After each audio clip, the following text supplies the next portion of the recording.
We have NASA's Space Launch System and Orion spacecraft out on historic Launch Pad 39B. The launch window opens in less than 24 hours. That's very exciting to say.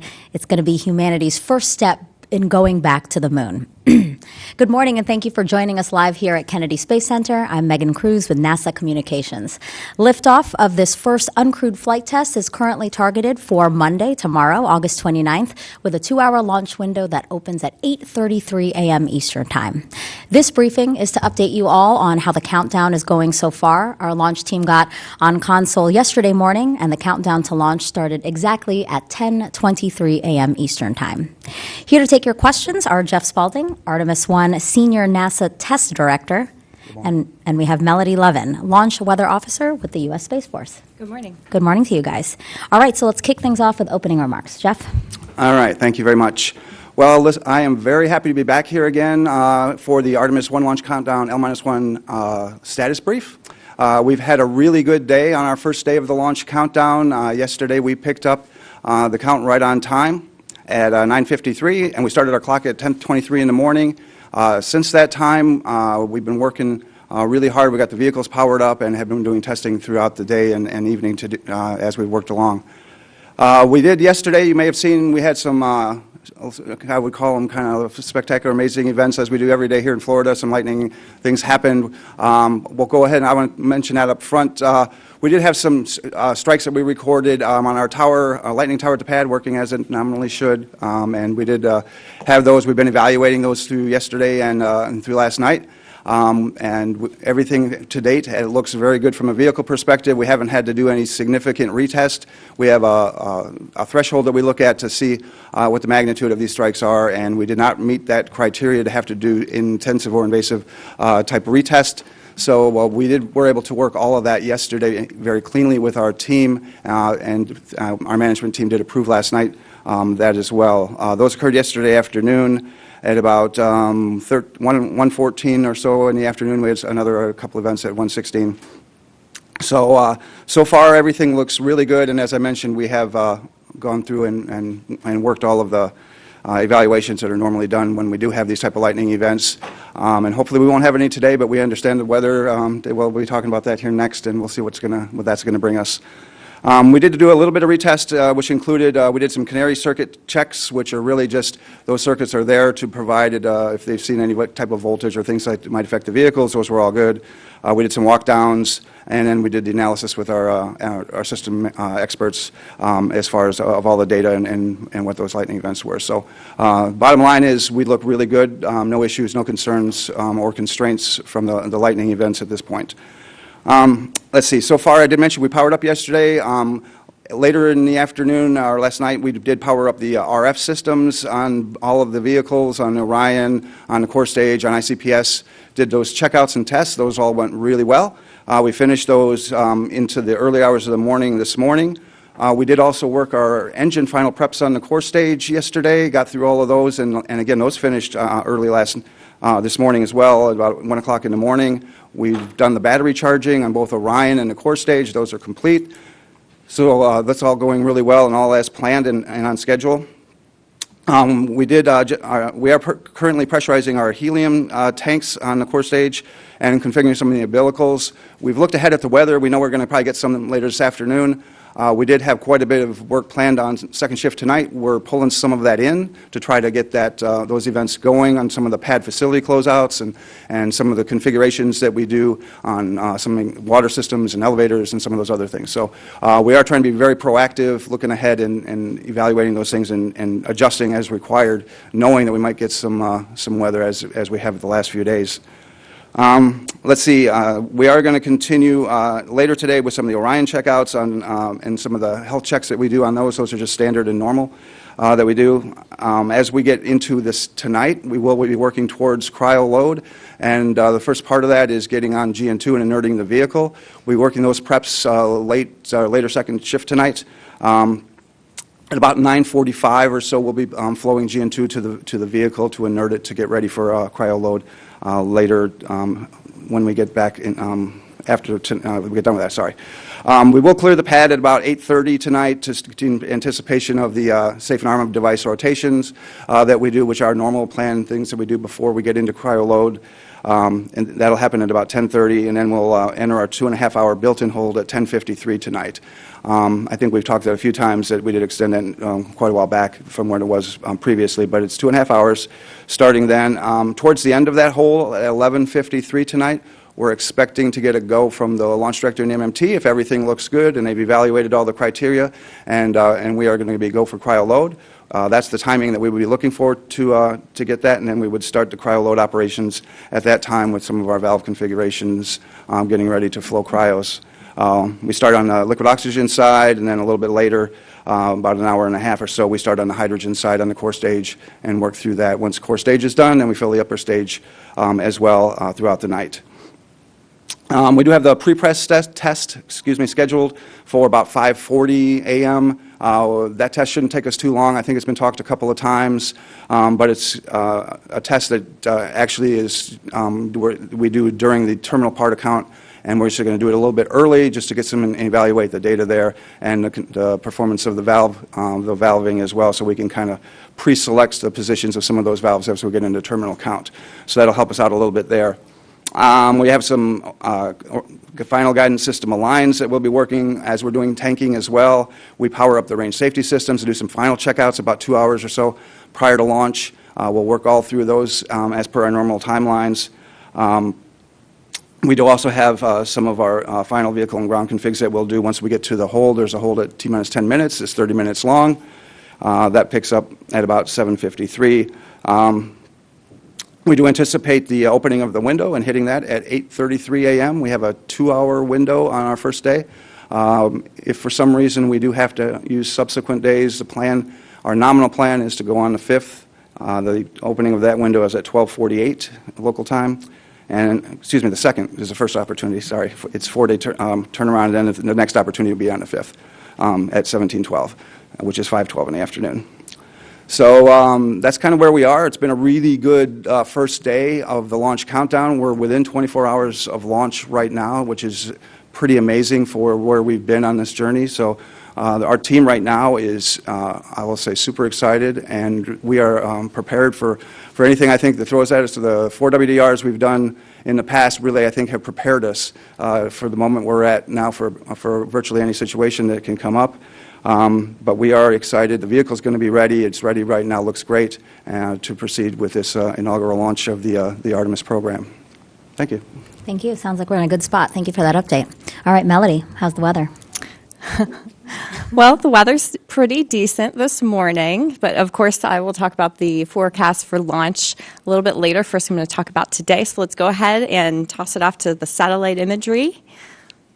And as we look at satellite this morning, you can see some remnant showers and a leftover thunderstorm or two from last night's activity that rolled through late in the day.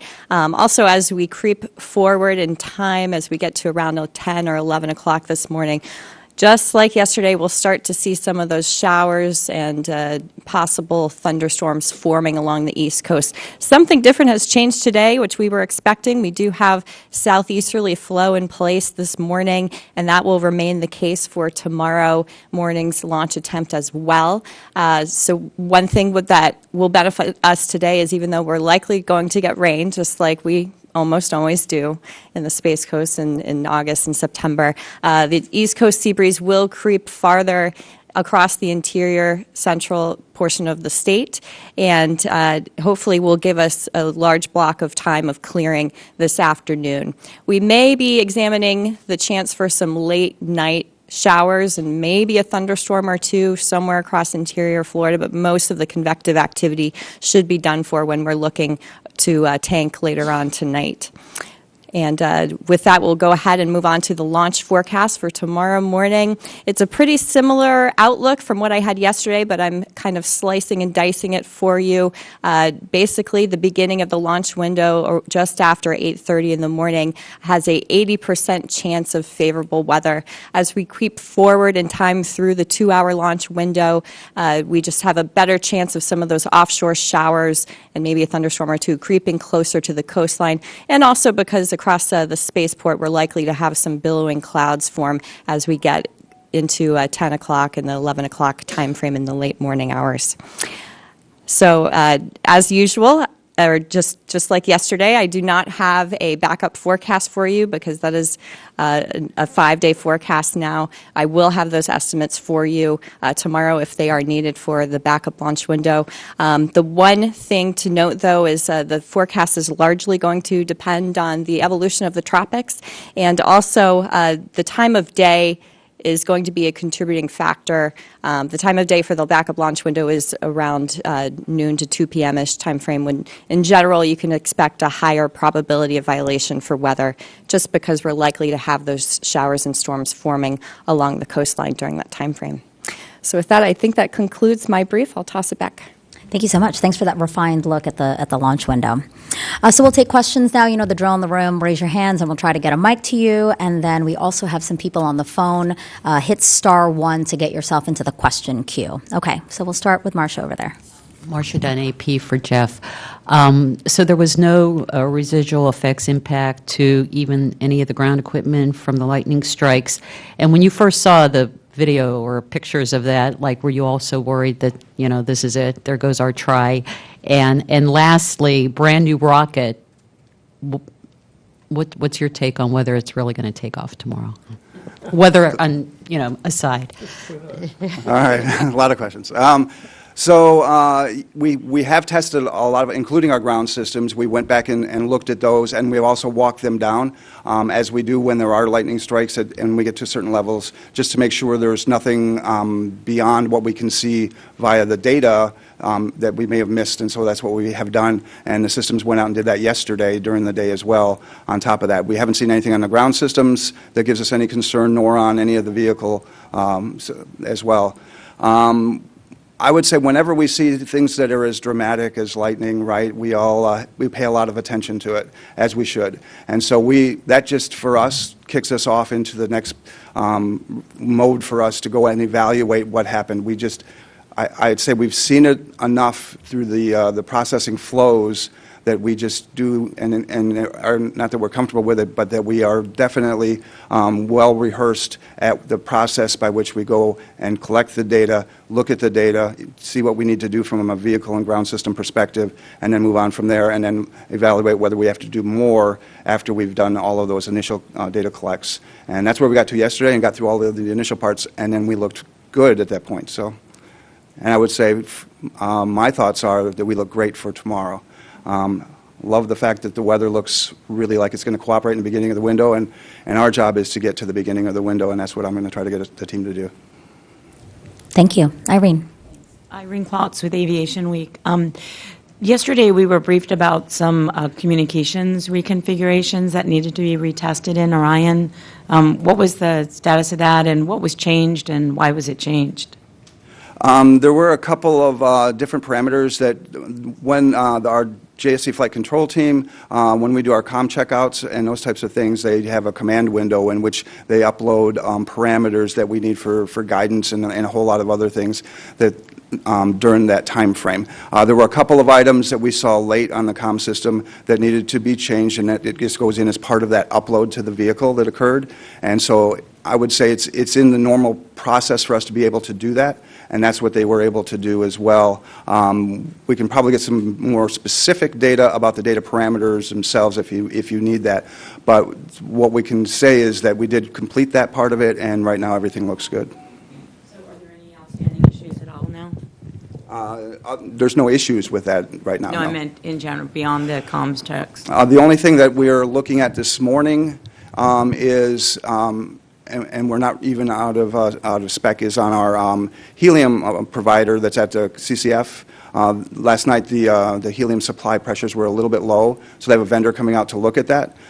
They think they may have a small leak. Again, it's within the band that we need to support us for launch, but they want to make sure that we're in the best configuration we can be for that system, since we do use a fair amount of helium on this rocket. And so that's one of the things we're looking at this morning, to see if there's something that needs to be done. And those folks will be on, actually should be on station now. Over there. Hi, good morning. Tom Costello with NBC News. Two quick questions. Jeff, I heard you say a few, and then I counted, was it 2 lightning strikes or more than 2 that you had on the... There was 5 events that were evaluated that got to the threshold that we needed to go and look at and evaluate them. They happen in fairly rapid succession, sometimes these events that occur. And when the events are, we have monitoring devices at the pad, on the ML and the pad itself that collect data, and then we go back and evaluate those data. There was 5 of those items that we looked at to evaluate whether it was going to be a concern from the vehicle as far as the magnitude or anything out to that effect. And that only got us to the criteria to go and take a look at the systems that we did, and it was not at such a magnitude that we needed to go and do anything beyond that. There was no, it was well within or not, had not even come close to the exceedance of what those requirements were. 2 more very quick ones. Number Sure. 1, do you anticipate that the helium, the tiny, small helium leak could become a showstopper? That's number 1. Number 2, you cannot, am I correct that you don't tolerate rain at all for a launch? You would not launch with rain at all. Is that correct? So there is a fly-through rain constraint. Melody could probably speak to it better than I, since they're responsible for those LCCs as well. And I'll let her answer when I'm done. And then the first one was on the helium. Right now, again, we're within tolerance on being able to support us for launch. This would be to get us even more tolerance on that as well. So we're looking at it. I don't expect it to be, if anything, they might go in and retorque a flange or something like that. I don't, but beyond that, no idea if we're going to have to do anything else. We have one question here, and then we'll go to Bill.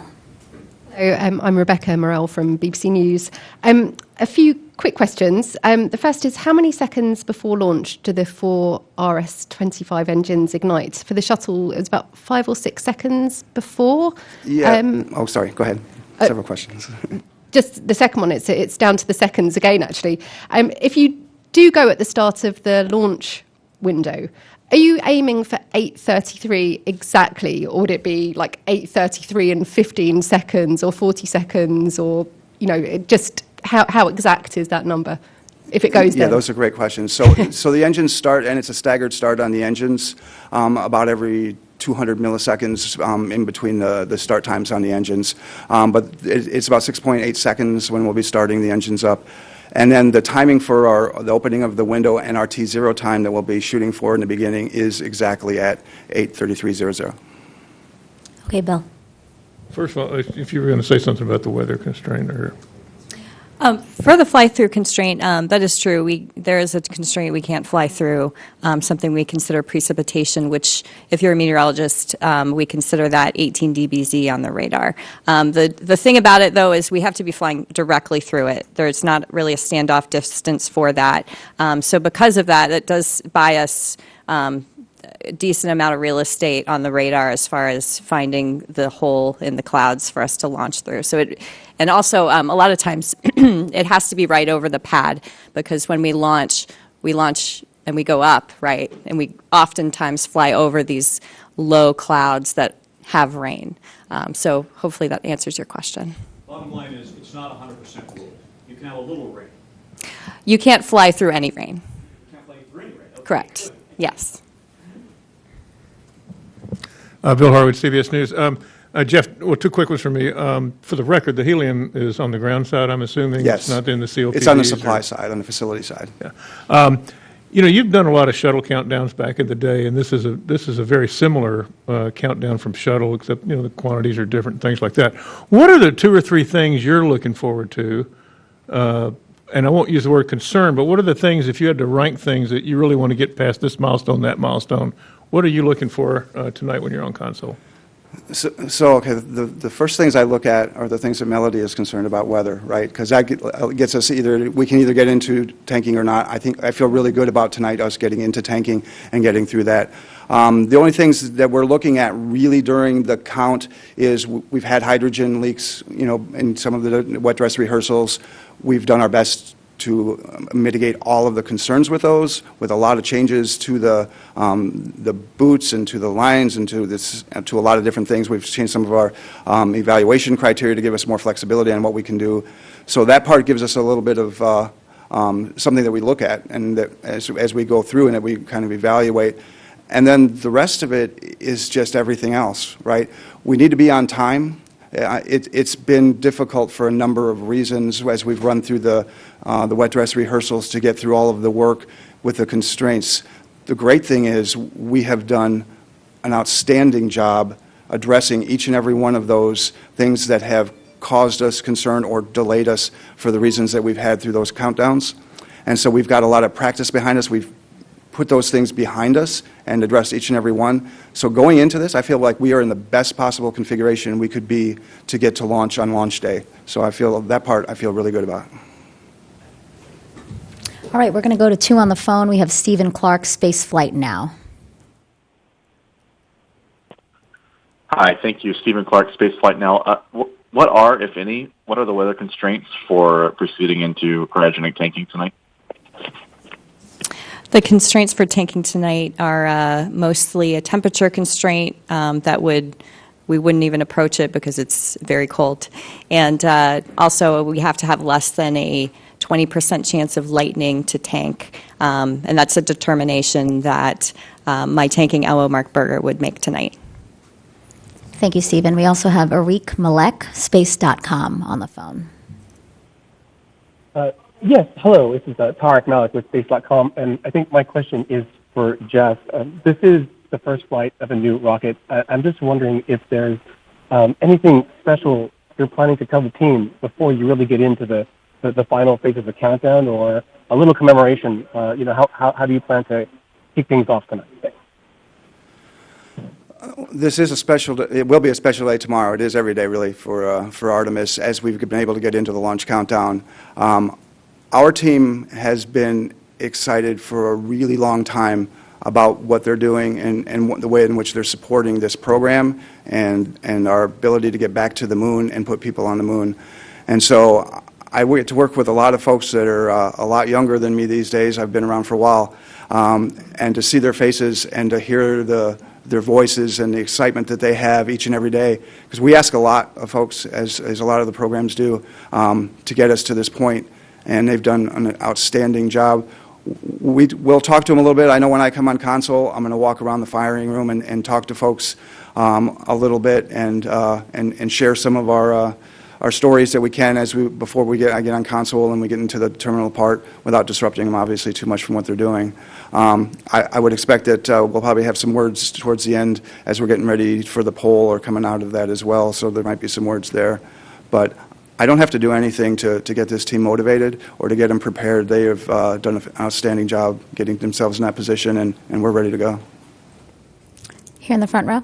Oh, great. Thank you. Ken Kramer, Space Up Close. Thanks for doing all this. My question is for Jeff. Going back to the lightning protection system. So this was a moderate weak strike. What if it had been strong, like the really strongest strike that this could withstand? Would you have had enough time to evaluate the system, or would that have caused a delay? And I'm also wondering if you're thinking about any upgrades to the lightning protection system after this launch. Thanks. So the lightning evaluation process, if we meet our threshold criteria, involves certain levels of retest. We have a panel that makes recommendations on that based on the criteria that's been developed, and then those come forward to management. Some of those take quite a bit of time. We can get the times for you. It would have been a challenge. We may not have had to do all of them. Again, it is very dependent upon the size, the magnitude, and all the other things that we would have seen on our triggers as to what we may or may not have had to do. So it's really difficult to say whether there would have been a delay. Clearly, the system worked as designed, and so did the processes to do the evaluation, gather the data, and make a concerted effort to make a decision, which we got to yesterday, and then last night the management decision to accept the data that we saw and the retest or the evaluations that we did yesterday with the canary circuits and some of the other things that we did on the vehicle. So I think that part worked. I can't speak to the Lightning Tower designs because I'm not sure where we are with those. They're working pretty well as they have thus far. I don't seem to think that we would need anything, but I can't speak to that. I need to get somebody else to answer that for you. We'll go to Jim, and then we have these two in the front row after. Hi, I'm Jim Siegel. I'm with NASAtech.net, and I have a question about commercial and military aircraft that might be in the air about the time of the launch. So I assume that there's some sort of requirement for commercial aircraft not being in the air or in the area, and I wondered what exactly that criteria was. I also wondered whether any NASA or any military aircraft are going to be around to witness this launch as it happens. Thank you. So we do work with the FAA to provide airspace clears during the times of launch, no different than any other vehicle coming off of the range has to do for their launches as well. So that happens, and we've been working with them for an extended period of time. Military, et cetera, we have notice to airmen and other things for all types of aircraft that may or may not be in the area. So we work very closely with them, do the same thing for the waters as well. I probably won't go into what the clear space and some of those things are just from a security posture, but we do have all of those things lined up and to support us. We will have an aircraft in the air that has filming analysis that they do. Our WB-57 is airborne, and they'll be out there. We have another aircraft that's going to be doing some shadowing data gathering as well that's up there. So all the aircraft that are in the air are approved and part of our ops plan for the aircraft. And those are the ones that are allowed into the airspace. The rest of it's controlled. Thank you. Hi, Denise Vickers from WUFT at the University of Florida in Gainesville. My question is for Melody. Specifically for people who aren't at the Cape, how far can we anticipate people can see Artemis lifting off? For example, will our listeners and readers and viewers in Gainesville be able to see a fireball? So give me some sort of sense of how far across the state we'll be able to see it. I'm not sure exactly. But I will say you will see more of a fireball with this one than you would see with any of the recent launches that we've had, because Shuttle, you could see it very far away. It is a daytime launch, not a nighttime launch, and of course at night the light travels a little bit farther, in the darkness. So I think you'll probably be able to see it from there. I have friends in Tampa that usually can see something in general. So with this, I think you'd have a better shot in Gainesville. Hi, Jacob Sidesi, also from WUFT News. So obviously you all have been talking about all these pre-flight preparations that have been going on in this last countdown to launch. How different is that process going to be when there are actually people on board? Is this process that you're going through right now going to be pretty similar to what it's going to be like when the craft is actually manned? Or is it going to be a little bit different? Is it a little bit looser than it would be? So the differences will primarily be related to the crew activities as they were coming out. The process for preparing the pad for launch is the same. The process preparing the vehicle for launch is the same. Our loading of the cryogenics will all be the same from that perspective. The only difference, which isn't related to the crew, is the fact that we will have a new sphere, one of the larger sphere for the next launch that gives us more capability, storage capability for hydrogen to allow us to have a 24-hour turnaround. That's different, so we will have a little bit different loading process. Not sure if that's going to extend or not, the timing for that. We'll do that because we will do a test to verify that. The crew time will add about 2 hours is our estimate at this point because we don't have the crew yet and all the systems figured out from an ops perspective on how long it's going to take to do that. But it's about 2 additional hours on the countdowns, meaning the tanking would start earlier by about 2 hours or so based on what we know today. I'm going to go to one on the phone, and then I am tracking 3 in the room here. So the one on the phone is Marvin Marshall from the Nighttime News Space Report.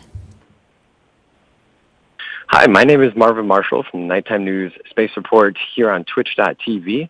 I appreciate you guys taking my question. My question is for Melody. At what time Eastern Time will you be pretty certain, to call a go on launch today for those, couple primary weather constraints that you're worried about? Thank you.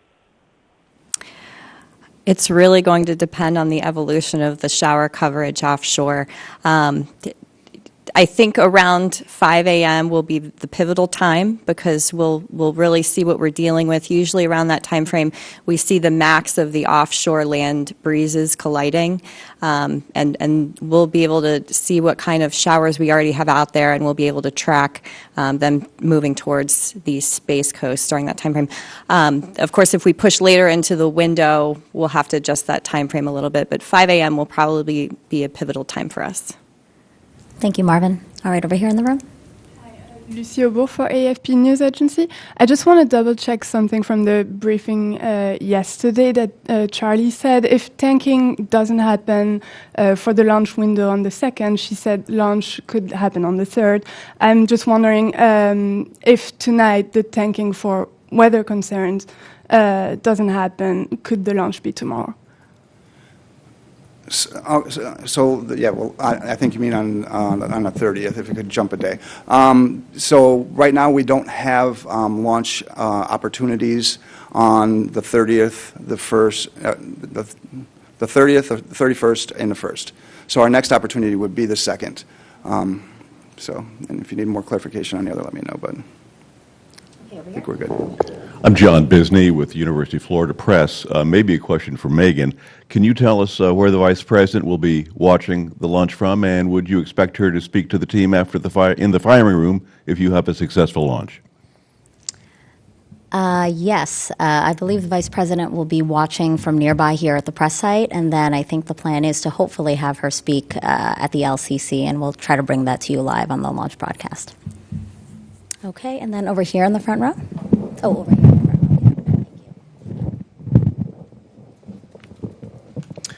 Hi, Eric Berger with Ars Technica. Two questions, weather-related. First of all, I think for Jeff, this is a test flight, obviously. Are there different weather constraints for this mission than you would have down the line? Are you going to be able to sort of close the windows of constraints on launch as you sort of get more experience flying the system? And then maybe for Melody, talking about those launch windows later on where you get in the afternoon, evening, and you get those Florida storms, like if you were launching today at 12:48, or excuse me, tomorrow at 12:48 instead of 8:33, would the confidence be like 40, 50% of favorable conditions? And I know you can't give a precise answer, but maybe just talk a little bit about that. Thank you. I'll defer most of that question to Melody, but our launch criteria for weather is pretty much the same for whenever we're going to launch, and so it'll be pretty standard there's not a lot of changes that will be initiated based on different dates or times in which we would launch. So I don't know if you wanted to add anything to the LCC part. But. Yeah, that is correct. I think mostly our weather constraints will be the same. The one thing that would not be included in the POV, the probability of violation, that we would just also be tracking is maybe just watching more recovery weather, the marine environment in case the astronauts need to, for some reason, abort or anything like that. And could you repeat the second part of your question? Oh, the timing of the day. Yeah, I think 40 to 50, probably a conservative 40 to 60 would probably be a good estimate. During that time frame, especially with this weak flow that we have, we've seen a lot of showers pop up during that time frame, but they don't move inland very fast. And of course, that's due to the weak flow. So it really depends on exactly where the showers are forming. And it's really not also just about showers. It's about how tall the clouds are before they even produce the precipitation. So in general, yeah, it would be that mid-grade probability of violation during that time. Another question in the back of the room there. Thanks, and good morning. Dan Schaefer with Way 31 in Huntsville, Alabama. Just a couple of questions for Melody. If you could be more specific about how you're going to be monitoring the weather up to launch time. Is it just radar satellite, or are you sending balloons up a lot, and how often? And are there planes flying up, and how are you monitoring all the winds and things? And also, taking a look at the weather this morning and the cloud cover, would this violate launch criteria as it sits? Great question. So we have we have many different ways of tracking the weather. Pretty much everything you listed is the way we're tracking the weather. We have our own radar. We also utilize this National Weather Service Melbourne's backup radar, as well as all the other National Weather Service radars nearby across the state to monitor the showers and the clouds that are forming. Our radar specifically is tuned to locate where the cloud edges are, whereas Weather Service is more tuned to different things, severe weather.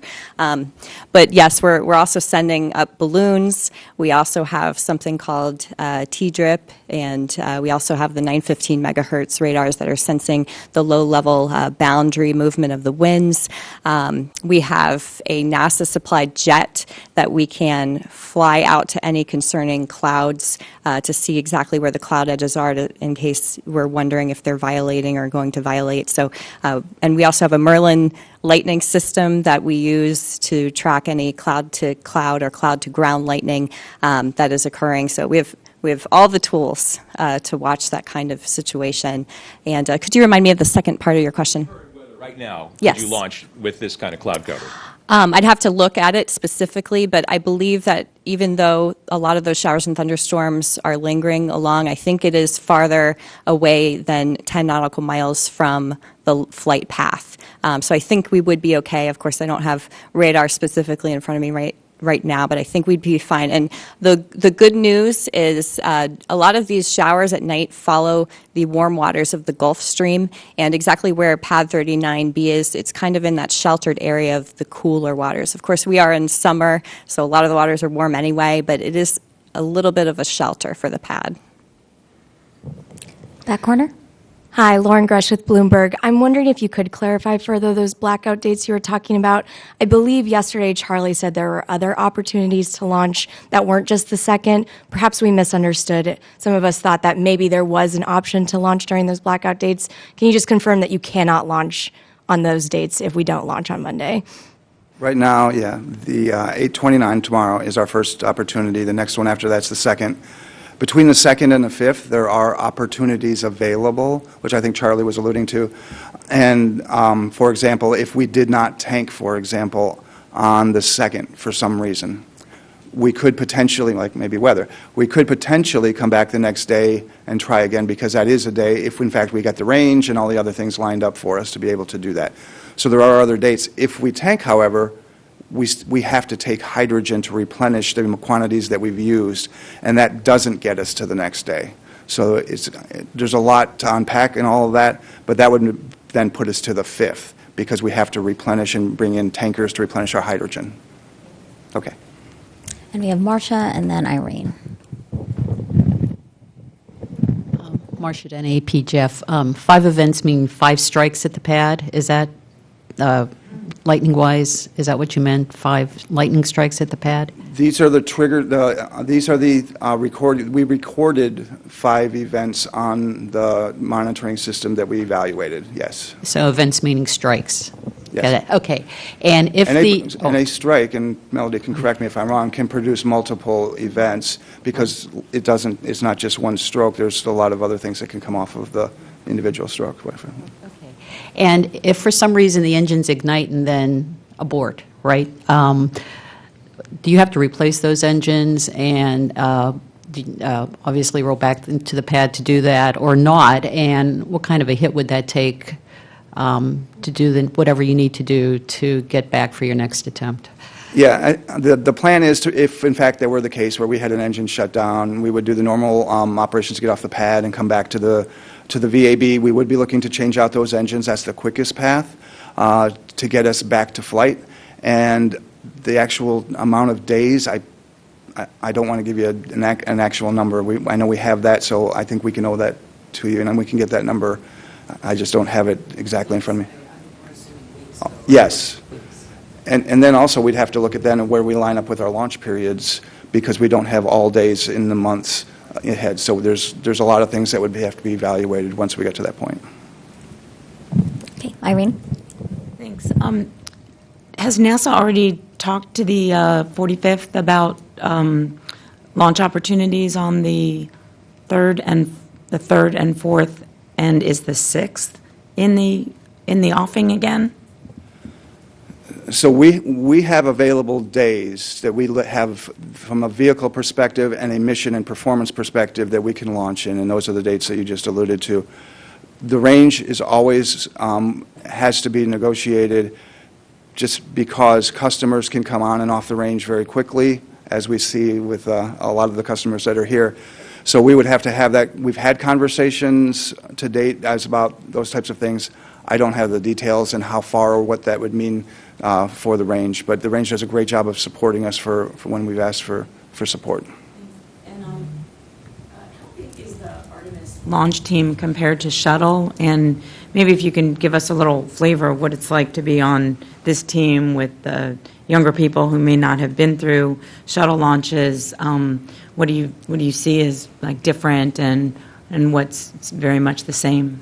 In the launch firing room, we have about 90 personnel in there. I think it's 91. And then in Shuttle, we had over 200 in the launch team. So it's quite a different sized team. The firing room layout is different than it was in Shuttle. We redid that coming into this program, so it is a little bit different, and it actually is a little bit more conducive to the way in which we do the work, so that really helps us out. The second part of your question was? Just how the team is working and what it feels like to be on this team with people who have not been through a shuttle launch, or what is very much the same with Shuttle. So, yeah, we have a mix, right? We do still have some folks that have been through Shuttle, not as many as we used to, right? Quite a few less. So that helps to at least try to give some guidance to the folks that are coming up from an experience level, to give them a flavor of what to expect, because they haven't been through it. And they're very wide-eyed and doing, again, a fantastic job. We have some extremely smart people that have come up very quickly through the ranks to get the positions that they now hold in the firing room, doing their launch commit criteria. So that part has been really good from a team perspective, and I think to me it's different, but a lot of it is the same. The way in which we run countdowns still is pretty much the same way as what we have in the past. Our expectations are high. The demand on the team is also high, but the performance is also extremely high from the people that are in the room. And we have trained to get them to the level so that they would be ready to support this launch countdown. And everybody has to have a first one, right? And this is going to be the first for a great number of people in that room. Great question. Okay, we have Ken, and then Eric, and then Bill. Sorry. Up close. Thank you. I'd like to follow up to what I think you just said to the colleague about an ignition abort. You said you have to roll back the rocket if you have an ignition abort and swap out the engines? Why is that? So, as opposed to just evaluating them? There's a number of things that have to, and these engines are very similar to what we had in Shuttle, as you recall. But there are a number of inspections and other things that have to happen that are intrusive to the engines themselves. And we may still have opportunities to do this at the pad, but I don't think that we do, and nor would we want to. But we roll back to do it. It actually takes less time. We have other engines that are available for other missions to swap engines out than it does to go back and disassemble them and do the intrusive inspections and then get them back to a functional thing through the testing after we put them back together to make sure that we're ready to go and use them again. So that's the part that happens. They're reusable engines, but we do make sure that there's no issues or other concerns, because we just had an engine abort for some reason, right? And so we're going to go back and make sure that we understand exactly what happened and that it's not across all of the fleet and those type of things. So there's no chance that you would just be able to evaluate them and then roll back out without swapping them out? So that I probably can't answer that question, because I never like to answer in absolutes like I just did.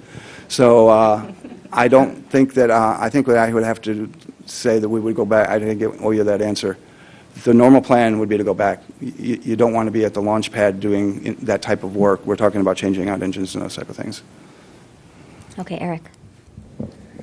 A couple questions, but first, Melody, you said you talked about the tropics, which could be coming toward Florida as we get a little bit deeper into September, and 4th, 5th, 6th time period. So I'm wondering, Jeff, obviously you're in a launch configuration now for the rocket. For whatever reason, it doesn't go off tomorrow or on the 2nd.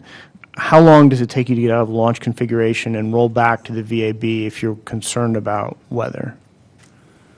It would take us about 3.5 days to do that. So and we're trying to beat the weather with the work that we have, because we do have some constraints as we're doing the roll itself, and so we're trying to do that. Plus, we got to get off the pad. There's a fair amount of work to be done, but it's about 3.5 days. Bill? Bill Hurd again. Two very, very quick ones for me.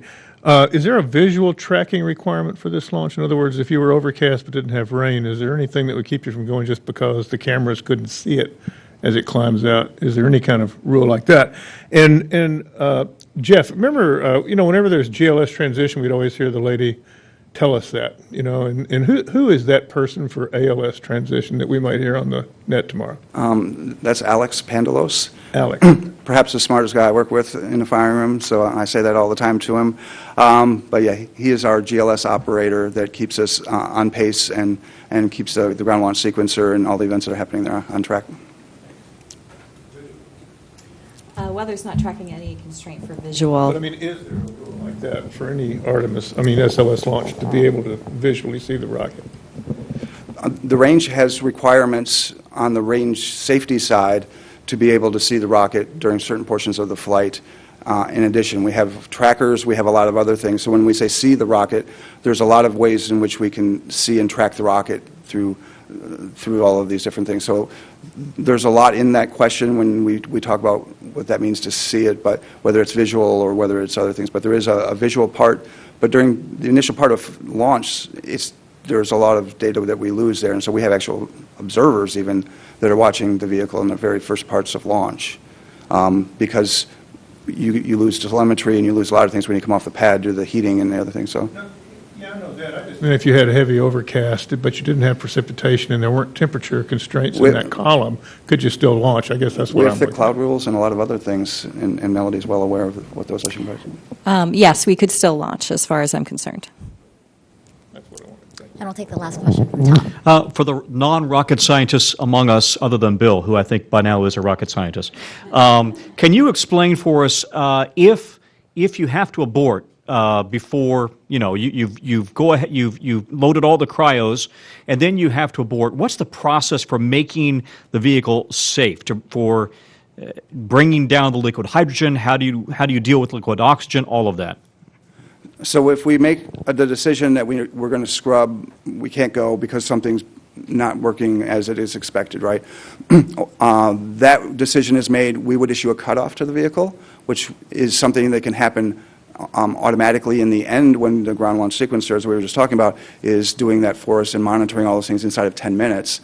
But that would do the initial part of our safing and power down some of our high energy systems if they're powered up. If we haven't gotten inside of 10 minutes, most of those are already down or haven't been initiated yet.